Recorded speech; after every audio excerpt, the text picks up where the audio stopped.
Kabar angin mengenai legenda All Black Sonny Bill Williams yang dikatakan akan keluar daripada persaraan untuk membantu pasukan rugby Johor disahkan tidak benar, sebaliknya hanya gurauan semata-mata. Perkara itu dijelaskan pengurus pasukan Johor bagi kejohanan rugby Piala Agong, teknologis Muhammad Faizal Hassan, yang menegaskan hantaran yang tular di media sosial itu sekadar prank. Menurutnya, bekas juara 2 kali Piala Dunia itu kekal dengan peranannya sebagai duta sukan Johor dan aktif menyokong pelbagai program sukan di negeri berkenaan. Beliau berkata demikian ketika ditemui selepas majlis undian dan taklimat pengurusan pasukan kejohanan rugby Piala Agong 2026 pada 4 April. Dalam majlis itu, Johor yang muncul naib juara musim lalu diundi dalam kumpulan B bersama Putrajaya, Negeri Sembilan, Kedah dan Angkatan Tentera Malaysia ATM. Kumpulan A pula dibarisi juara bertahan Polis Diraja Malaysia PDRM, Terengganu, Kuala Lumpur dan Kelantan. Faizal menjangkakan saingan edisi kali ini lebih sengit dengan setiap pasukan bakal tampil dengan strategi dan taktikal baru bagi memburu kejuaraan.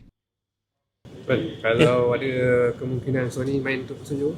Oh, okey. Ini mungkin berkaitan dengan yang posting Facebook media sosial yang terbaru ni kan.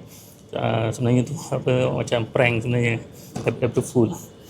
April Fool kan. Sebab dia pun dia post tadi pada 1 April kan. Jadi pun sebenarnya tak April Fool.